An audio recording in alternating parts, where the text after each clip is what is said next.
YouTube. Alright, y'all. So today we got Good Guys Who Are Low-Key Terrible People by Sheeny. I think that's how you say his name, but if I'm pronouncing your name wrong, bro, and you see this video, that's my fault. Dang.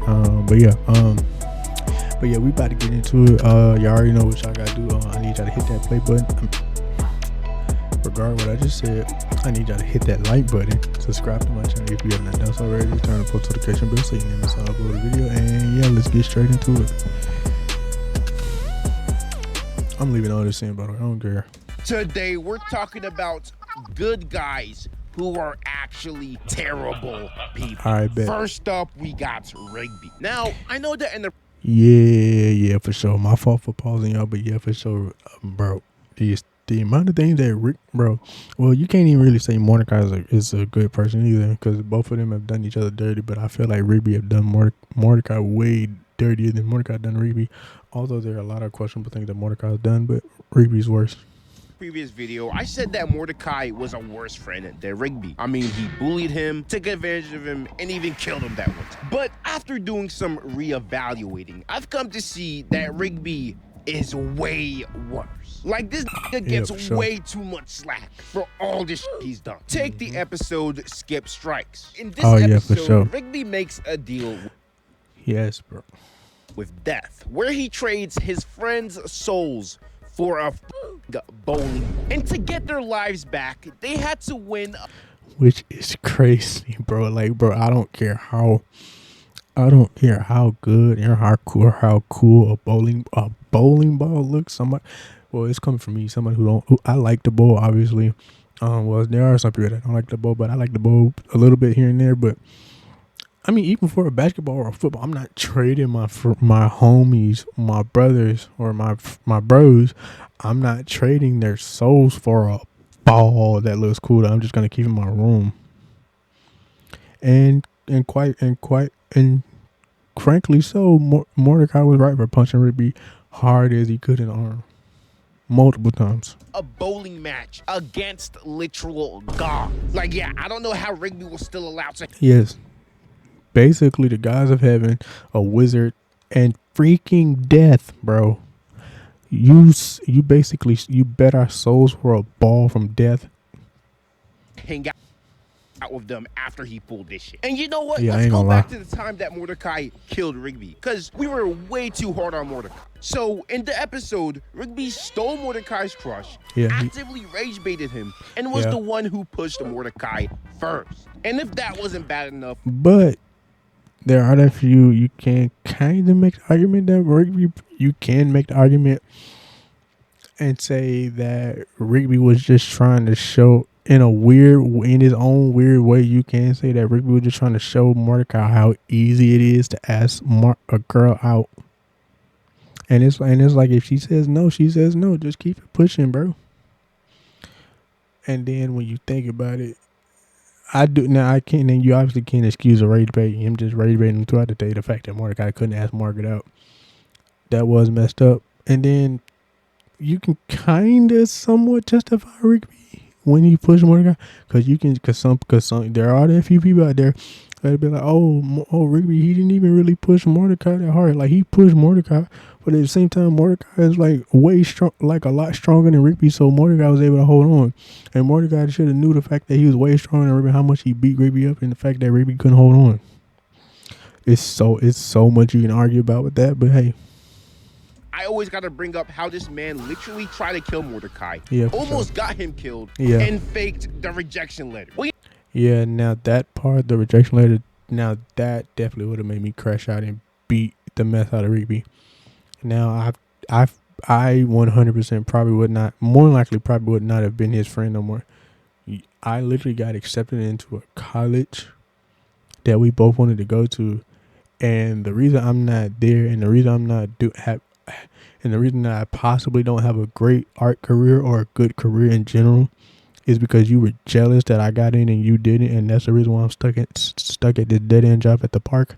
Yeah, I probably wouldn't be his friend no more either. When you think about it, it's usually Rigby that starts a lot of the beef and drama. Like, take the episode Wall Buddy. Benson walks in on Mordecai and Rigby's messy room. There's stuff everywhere. Sure. It smells like shit. Pretty much what you'd expect from all of that was Rigby like, stuff, by the way. I don't know, Genshin Impact play. Yes, by the way, all that trash that's in the room, all of that is Rigby's trash, by the way. Belongs to Rigby. Now, understandably, Benson is pissed the f off. And he tells them to clean the room or you're fired. But you see, the thing is, all this trash is actually just Rigby. So Mordecai tells him to clean it up. But Rigby's like, no, nigga. And challenges Mordecai to a game of garbage hoops. Mordecai wins, which he loses. Rigby's forced to clean the room. And by clean, I mean he just shoves all the trash under Mordecai's sheets, in the drawers, and in the closet. Benson walks in again, and the room is still a mess. So he gives them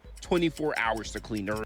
And at that point, I was a little upset with Mordecai because I'd have been like, bro, you can't be mad at me.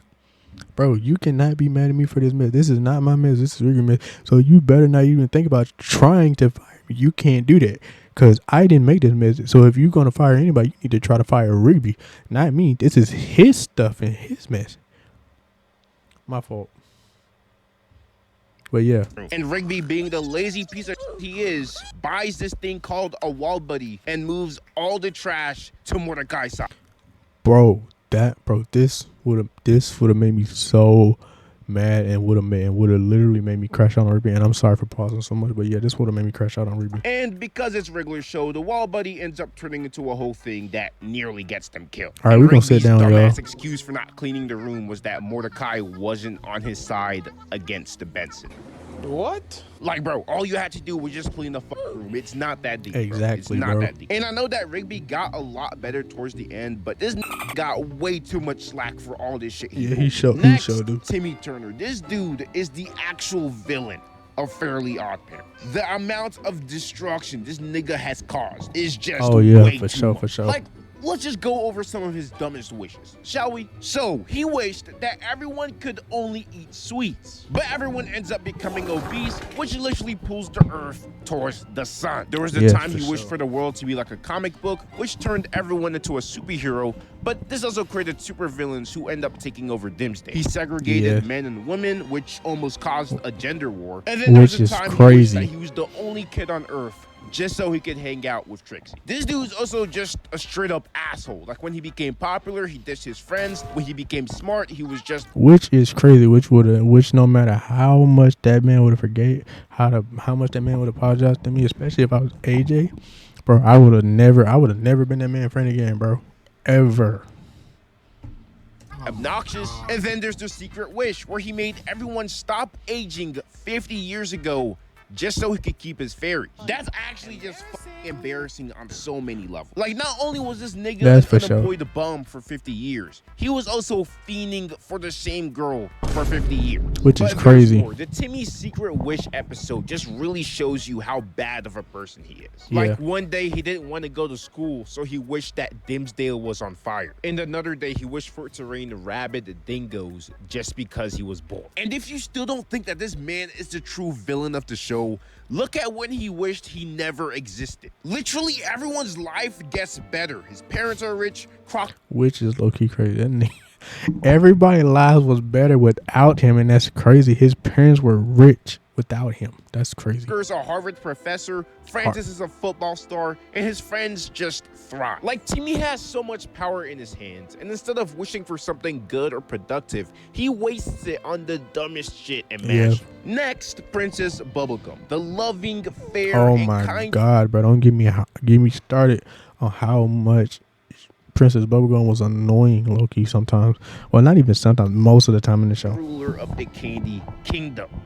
Nah, I was just joking. She's actually pretty bad. Let's just start with all the atrocities this lady has committed on the Fire Kingdom. So, about 15 years ago, the Flame Princess was born, and the prophecy said that she would be way stronger than her dad. And so he's like, no, nigga, and tosses her out of the kingdom to die. So she ends up destroying a bunch of shit. Princess Bubblegum sees this, and she takes her ass back to the Flame King. Like, Man, nigga, take care of your damn kid. so obviously the king doesn't want to take care of his kid. I mean, heck, he even sent her off to die. So with this in mind, do you know what Princess Bubblegum says? Well, you better find a way to contain her power, or I will. And because of this, the Flame Princess is imprisoned for 15 years. Which is yeah, crazy. that was really dumb. Like, she could have handled that so much better, but I'm not gonna hold this one too hard on her. So that was pretty, iffy. But If I was playing Flame Princess, I definitely would, because bro, you had me locked up for 15 years. That's basic. So from the time that I was born until I turned about 15 or 16, I'm in a prison. Yeah, okay. I'm killing you after that. Pause. I mean, sorry, but I'm just, I don't know. it gets way worse. When the Flame Princess eventually gets out, Princess Bubblegum starts spying on her. Well, she actually just spies on everyone in the Candy Kingdom, Which would make me Finn so and Jake, mad. who aren't even part of the kingdom, and yet she taxes them for some reason. Anyway, one day the Fire Kingdom starts to mysteriously cool down, and a bunch of the citizens start dying. So Princess Bubblegum pulls up like, Ah, shit. Oh, my God. I can't believe that happened to you guys. You know what? I'm gonna help you guys out. So they go to this room, which has the Fire Giants, the Flame Kingdom's last hope. And so while the Flame Princess is distracted, Princess Bubblegum deactivates them. Then when she gets caught, she doubles down. And That would have, ooh, bro, that Princess Bubblegum be doing some devious stuff, bro. tricks That would have the made me Flame mad. Princess into destroying them herself. Now, you're probably wondering, why she do something like this? Well, she did this because she saw the Flame Kingdom as a possible threat. A possible threat. Yeah, she didn't even try to make any treaties or talk or anything. Which, when you literally sit back and think about it, the Flame Kingdom literally wasn't bothering the Candy Kingdom at all. Not throughout the entire series. I don't even, if I'm not mistaken, I don't think the Flame Kingdom even tried to attack them or do anything to them until Princess Bubblegum did something to them. So pretty much, I could she be wrong saw on them that. as a threat and attempted genocide. And there was the time that she actually did commit genocide. What? Really? Yeah, so Princess Bubblegum made a robot police force to keep the streets of the Candy Kingdom safe. But the robots ended up being too violent in her eyes, so she just packed their asses up. Too violent when you literally went to the Candy Kingdom and tried to extinguish every last person in that kingdom because you saw it as a possible threat. Yeah, okay.